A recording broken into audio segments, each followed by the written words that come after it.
Welcome to the Main Street Moments podcast. I'm Brian. And this is Kathy. Well, Kathy and I saw an article today that shocked us when we read this headline. Let me read it to you.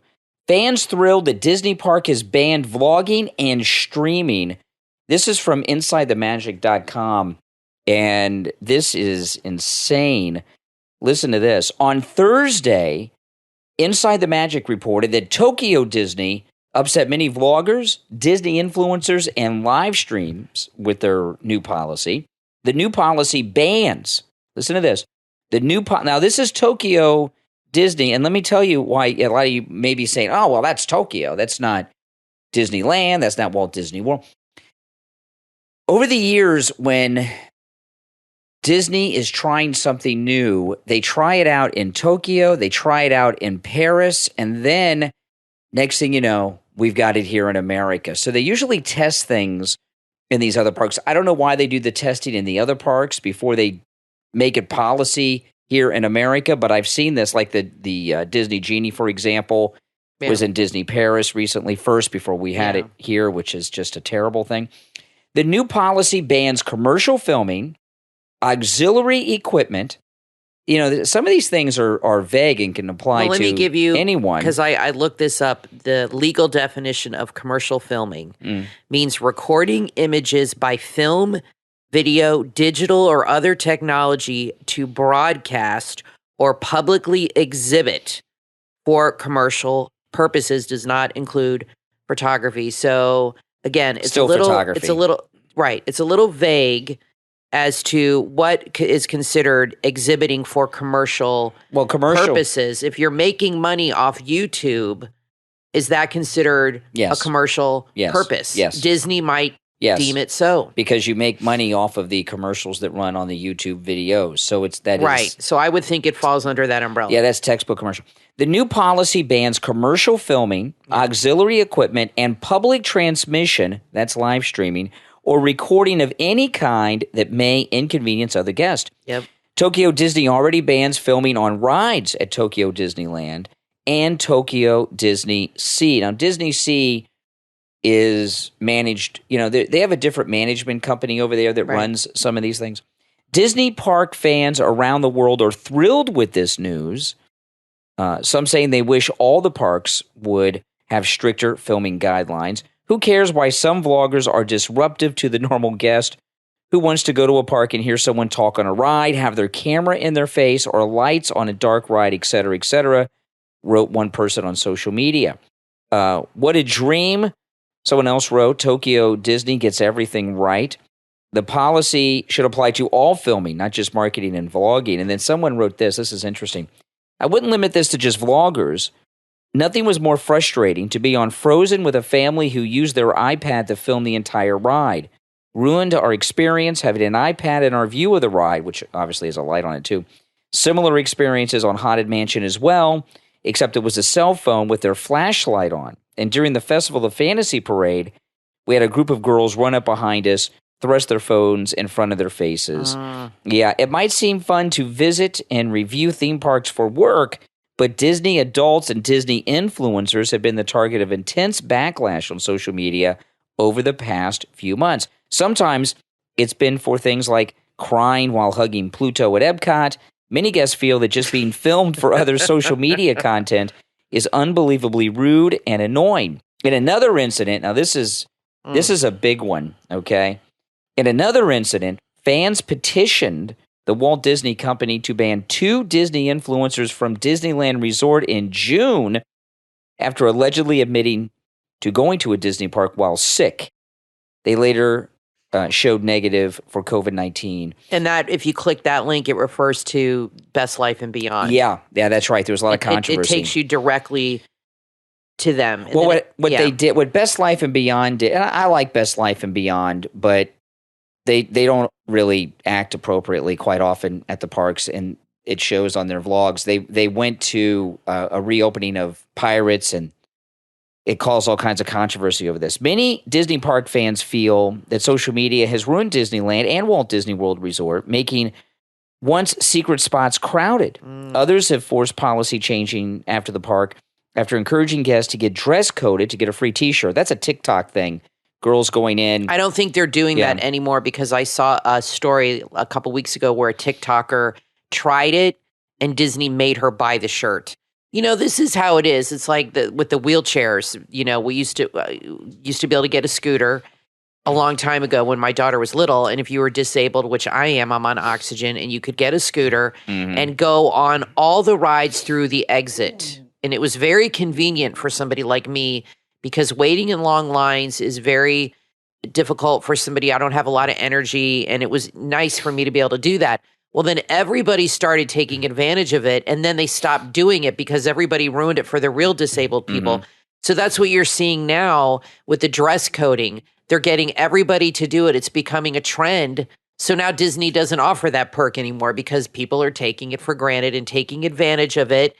And, Disney adults are really getting a lot of bad publicity. I just posted in our Facebook group a couple articles this week written by Disney adults. Like, I don't care what people think, and I'm sorry if nobody likes me, and too damn bad, and blah, blah, blah.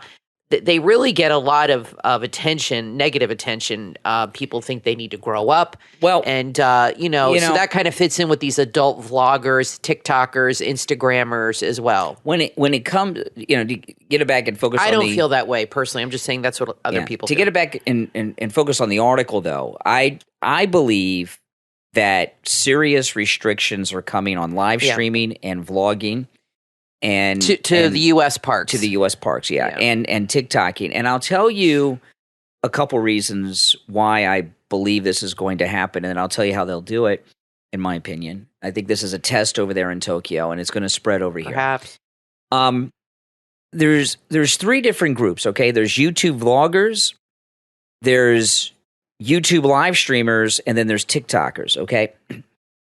And so I'll start with TikTokers. TikTokers are into stunts. There's a lot of stunts going on, like dancing in the park in front of everybody in the pathway. I saw a TikToker at Disneyland recently who was seeing on how many rides they could get on at closing time. This upsets cast and upsets people. Then other people start doing it. Right. They'll pick something that's unusual, that's kind of a nuisance, like a challenge, and then a challenge. Then they do it. Then other TikTokers are doing it. Like, for example, becomes a trend. Unrelated to theme parks, there was a TikTok trend just recently about stealing Kia cars, and it was starting a trend of theft of Kias, and.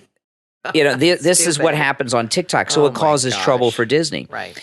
Live streamers, this is just my opinion with the live streamers, okay? And I watch Resort TV1. I watch that crazy Disney lady. I had no personal beef with live streamers when I'm watching at home. I like live streams. However, whenever I go to the parks, whichever park it is, if I just sat down on a bench in the hub and just said, let me see how many vloggers and live streamers I can find, you will see people coming around constantly. Including yourself. Yeah, exactly. And I cannot believe how many people are there vlogging and live streaming. And I watch a lot of YouTube vlogs and YouTube live streams. And most of the people I don't recognize that I've never seen before. There's an unknown number of these people. I don't know how many. But the live streamers, the problem with live streaming is this. The live streamers, and there's a lot of them, you see them walk around with their phone. It's not just Resort TV1. There are a lot of live streamers. They're talking to their chat all the time. And a lot of times they're talking loudly, and it gets a little annoying. And when you're in line somewhere, when you're on a ride, and live streamers. Josh doesn't talk on rides. I'm not talking about on rides. I'm talking you're in line He's around the park. He's very careful of not talking to the audience on a ride. And same goes on the rides, though. Yeah, Josh from Resort TV1 is very considerate. Very considerate. But you get on rides, you see live streamers. A lot of times they're talking to their chat. Yeah. The whole time they're in the queue. They're talking on the ride. Yes. Yeah. And I don't know if they don't realize how loud they're talking. So it's an inconvenience. Vloggers oftentimes are on rides, and like this one person said, and they've got the light on from their device, and it's a dark ride, et cetera, et cetera. And there have been some high-profile negative incidents with people that are vlogging and doing other things involving content at the parks with people. And Disney one thing we talk about a lot with Disney is the price. They're upscaling it. I don't think they feel like they need the free publicity they get from all the influencers anymore. Well, they must be getting a lot of negative feedback from people to enact this kind of a restriction. And I think you're right. I think it's a precursor to what might come to the U.S. parks. Mm-hmm. But I like live streamers and vloggers and all that. Sure. But I can understand why there might be some issues that people have. My main issue would be, and I saw this one time with Tom Does Disney. This happened a while ago, and he almost got in an altercation with somebody on the Jungle Cruise. And he was live streaming, and there was a guy in his frame, and the guy did not want to be on his stream. His son. He didn't want his child. Son. Yeah. And I can understand that because I know it's a public place, but that doesn't necessarily give somebody the right to broadcast you and your you don't know who that person is. They could be in the witness protection program for all you know. I know that's extreme, but that doesn't give somebody the right to broadcast somebody to the world without their permission, without a written consent. And when you're making money off of it on YouTube, that makes it a stickier situation. And I have always felt, and I'm surprised this hasn't happened, that Disney would get sued by somebody for allowing this to happen, for allowing their image, their children's image, to be broadcast without consent. That to me is a bigger issue than people talking. And I think that would be a problem for some people. And I think they get a lot of complaints about that. There's another problem too. Yeah. Okay. There's another problem too that from the Disney perspective. I'm not talking about from my perspective. I don't care. Let all the people vlog and live stream. I vlog. I'm not against it, but I think they are going to ban it. Doesn't bother me. They are going to ban it, and it's going to come in phases. But one of the problems from the Disney perspective is look at the disaster of the Star Cruiser. There were a lot of influencers, vloggers, and live streamers who do nothing but rip the Star Cruiser. Hey, it deserves ripping. It sucks. It's a disaster. All of Galaxy's Edge is pretty much a disaster, except, we got the Millennium Falcon there and all this stuff, but it's not what we were promised. The Star Cruiser is it's just absurd and stupid. And they don't like all these people going on YouTube talking to millions of people about how bad their jewel property that they spend tens of millions of dollars building is. Well, and vloggers that are cut from the media list, like Michael K., Dev, and other vloggers, all of a sudden, once they get cut off that list, they start being brutally honest about Disney. Yes. Which I don't think they like. And another problem that happens, it's a lot of publicity, but not all of it's good. Like I remember when Tanya was live streaming, that crazy Disney lady. This happened a couple years ago during the height of COVID, right after Disney opened back up. And she was with Robin, her friend, and Robin had an allergic reaction to something in the food. It was like a tree nut or something. And she had to go to the Disney hospital, the first aid, and get an antihistamine or something. And Tanya live streamed the whole thing. And some person on a message board accused them of having COVID. And this was right after the parks opened. And it blew up. Tanya ended up on Inside Edition, over this, defending herself. It was crazy what happened. It was totally misconstrued, blown out of proportion, very stressful for her. But whether, and I know what happened because we know Tanya and we know what happened. Robin had an allergic reaction. But I don't think Disney was too happy with all that publicity that garnered. Now, I was really concerned she'd get banned from the park for that. Thank goodness she wasn't, because maybe she was worried about that. But Disney doesn't want to be affiliated. And then you have this other thing with Best Life and Beyond, where you have people signing petitions to ban them from the parks because Katie went on a vlog at home and said she was sick and coughing and hacking everywhere. And another vlogger channel pointed it out. And now, Disney doesn't like that kind of nonsense. Whether they're to blame or not, I don't think it sits well with them. And maybe they're starting to think, maybe these influencers are not helping us. Maybe they're bringing too much negativity our way, and they're becoming a headache. I'm just speculating. A few things about it, okay? Yeah. A few things about it, too, okay? From the Disney perspective that I don't necessarily agree with. There was a story recently that park attendance is down, but profits are up because they've raised the prices. We talked about it on the last show. And people that are social media influencers, the vloggers and the live streamers, because I vlog at Disney too, and we're annual pass holders. When you're a vlogger or a live streamer, you have your annual pass. You really don't spend much money at the park. You really don't, because you go there all the time. You don't buy much. You don't eat or drink much. And so you just do. And a lot of the vloggers and live streamers, most of them live in the area, so they can wait to go.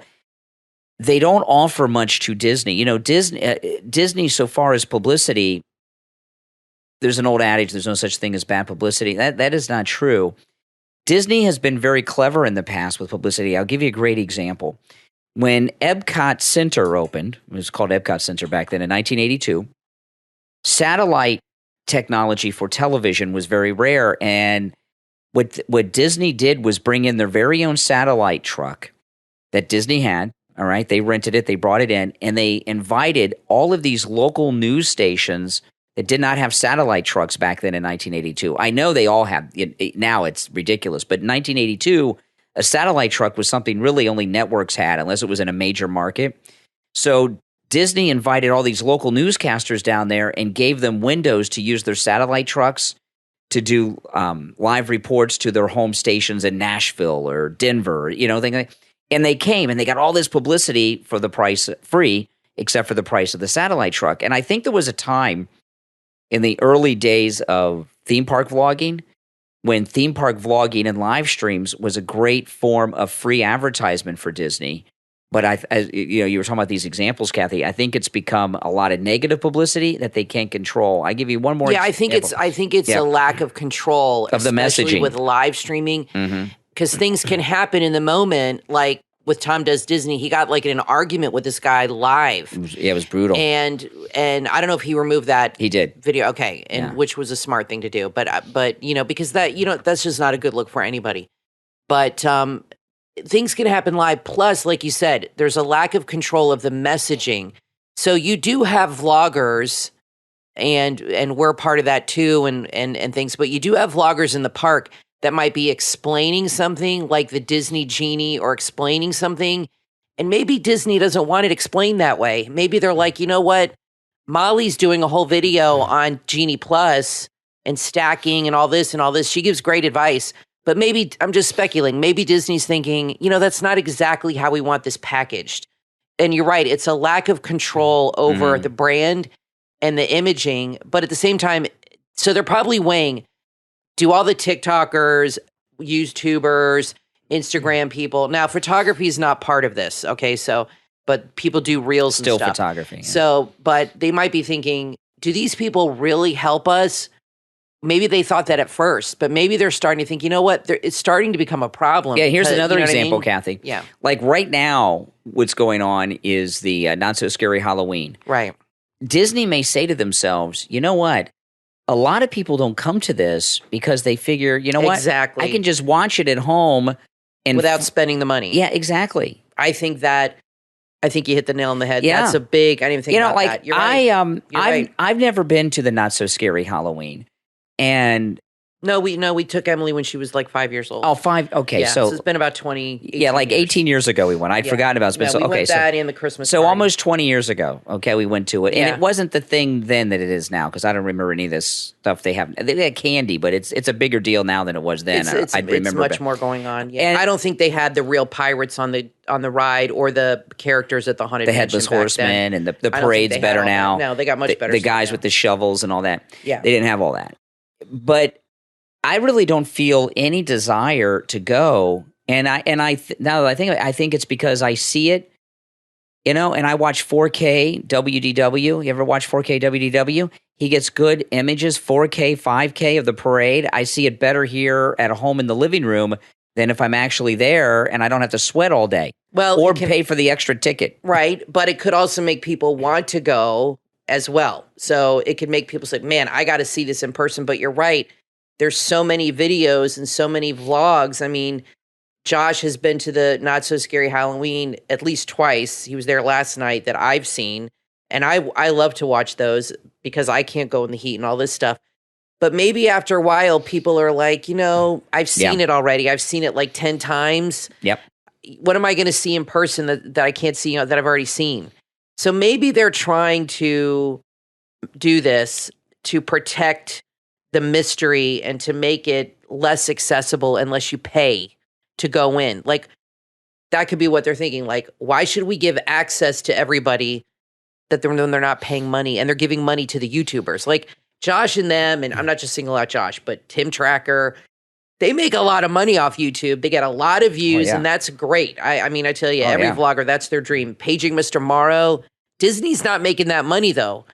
But and they're getting all this access, giving access to the parks and getting rich off of it. And Disney's thinking, well, we're not getting any of this money. So who knows? Maybe they're going to crack down through YouTube. Yeah. But let me tell you, these vloggers, we don't do this for a living. It's a hobby, but there are people that do this for a living. Their whole life is wrapped up in this, and it's a huge part of their income. How many people have moved to Florida? What's going to happen to them? How many people have moved to Florida just to vlog? Quite a few. The Pew 2 just moved down here. And a lot of people I know that are listening are saying, well, they won't be able to enforce it. Really? At Universal, you don't see so many vloggers, and you don't see a lot of vloggers at Universal Orlando for two reasons. One, they have a policy of not allowing you to film on the rides, and they enforce that policy.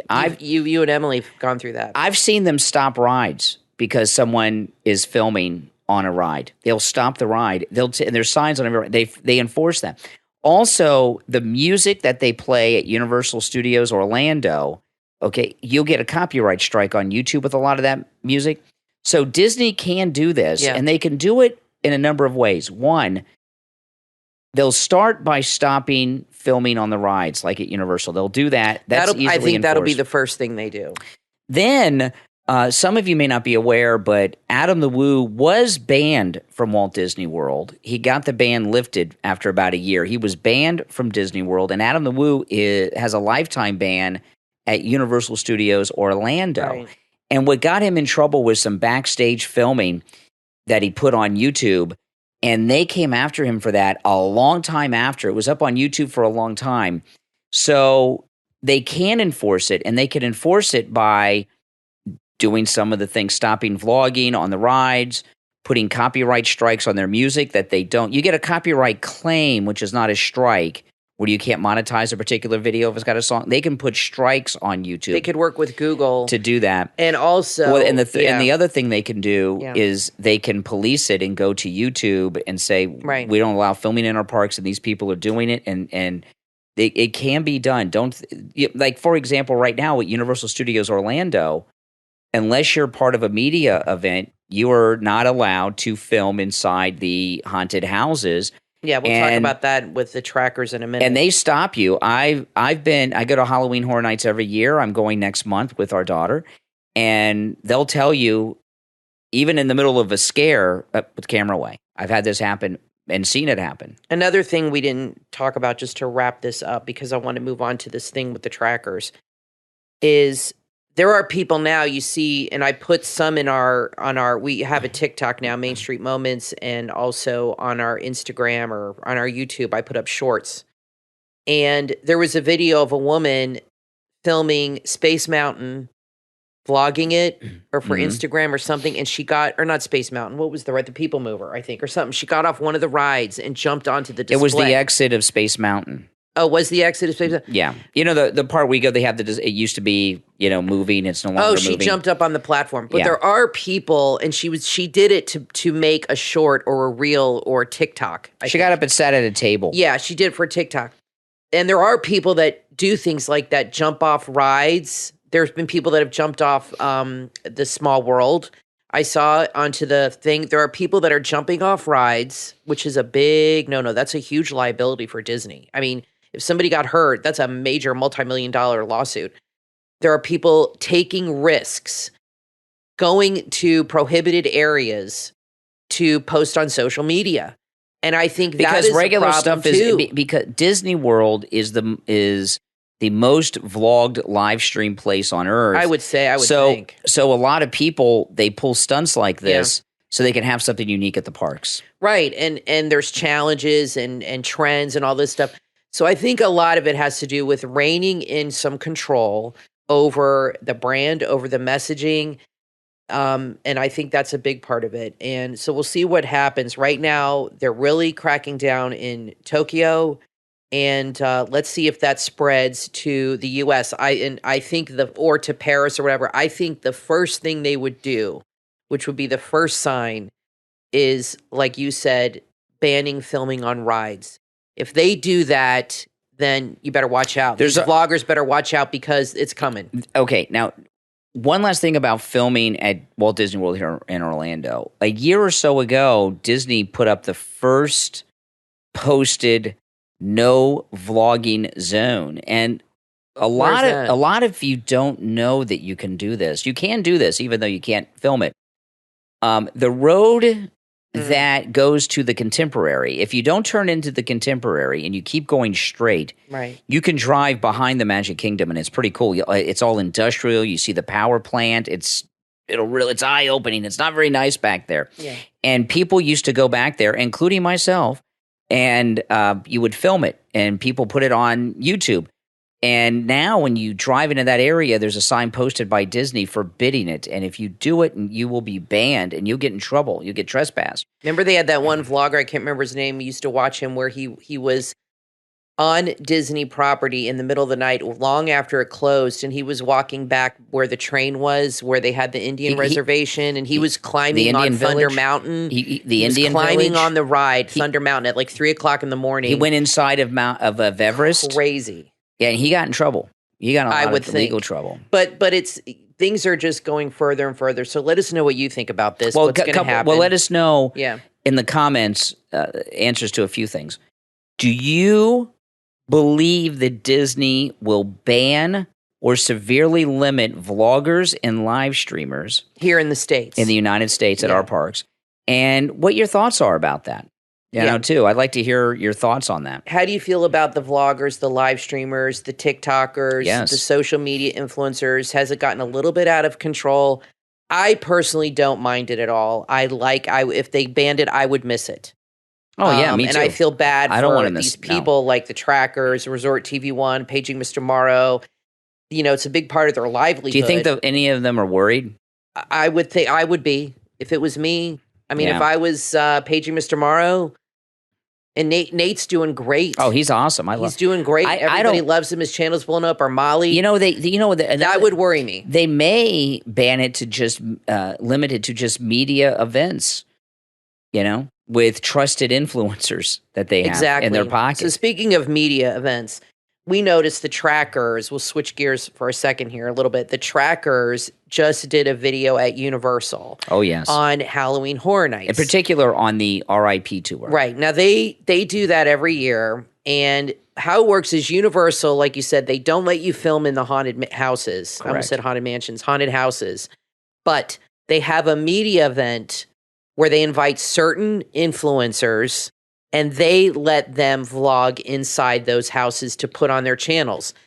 And Jen and Tim were invited every single year. In fact, one year, not that long ago, Universal strapped a camera to Jen to get a first-person reaction so she could put it in a vlog, and they did. And Universal set that up. And they've also put them in costumes, makeup to be. I think Tim was in a house once. They've been on parades.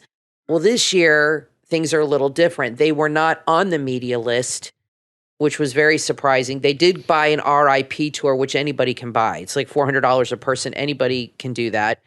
They did that, and then they showed the inside of the houses using the footage of other vloggers, which I have never ever seen them Now, they do. did credit them. They credited them very tiny on the bottom. And there were a few of them. There were more than I can remember, but Prince Charming Dev. Paging Mr. Morrow. Super enthused. So they were all invited to the media event because they had the footage. And the trackers were not. And the trackers did not have the footage. So they're off the media list there, too.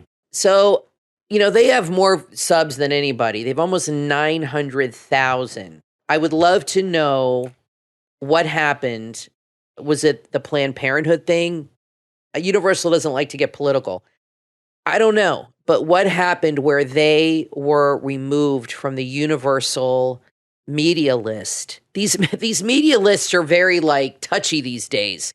one little thing, like Michael K was removed from Disney, Prince Charming Dev was removed because there were stories, something that happened. I don't want to get into that went around online with a legal thing. And then, and now the trackers are I haven't seen them do a lot with Disney either, but they're off the Universal list and they're using footage, which by the way, they have said in the past that they don't like when people use their footage, but now they're doing it. They're using other people's footage of inside the houses in their vlog, crediting them. But that was a very strange thing they did. Let me tell you this thing about the trackers doing that. Using someone else's footage and crediting them as they did typically is no big deal. I know people do it. A lot of people do it. And I know. People do it all the time. Braden does it but he has like a news But the trackers, okay, let me tell you about the trackers. Out of all of the vloggers at all the theme parks worldwide, the Tim Tracker is the top dog by far. And this is just my opinion, okay? By using footage of all of these other vloggers, one, I was very surprised. Theme Park Express. I like Theme Park Express. He's a nice guy. I've met him at the parks. He's cool. Yeah, he used his footage. I felt like when Tim and Jen used footage of these lower level vloggers, everyone's lower level compared to them, that they kind of brought their prestige down a little bit. They lost a little bit of their clout by doing that. You know, Adam the Woo was banned from Universal Orlando. He can't go there. He's been trespassed. So what he did was go to the Halloween Horror Nights at Universal Studios Los Angeles in California. Which he can go to. Which he did. And he did a pretty interesting vlog there. You know, I haven't watched. Now, did he use footage from inside? I haven't watched because I don't want to see inside the houses because I'm going and I don't like to watch before I go because it messes up the scares. But Tim Tracker, they could have done some Halloween Horror Night vlogs without being so obvious that they're off the list and can't get into the houses to film.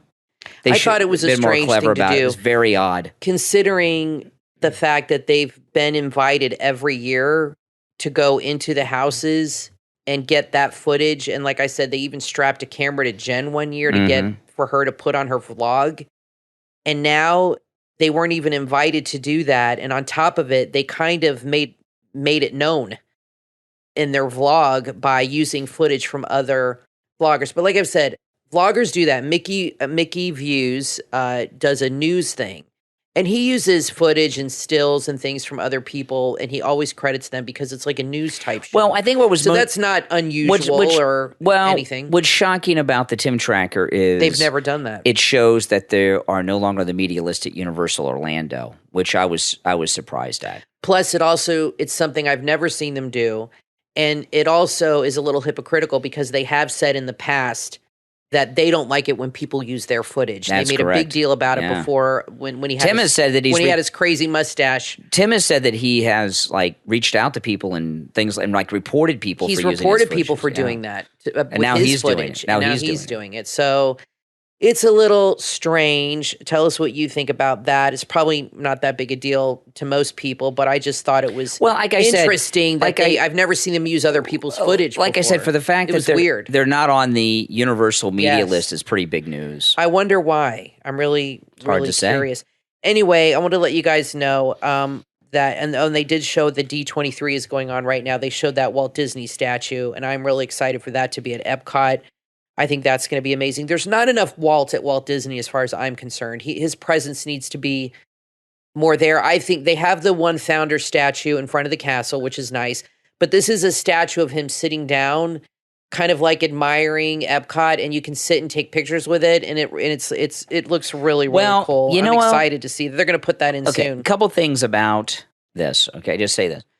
The statue of Walt looks really good. That I saw at D23. It's hard to get size perspective, but it looks smaller than I was expecting, but maybe it's bigger than it looked at D23 it might be on life TV. Size. It might be life size.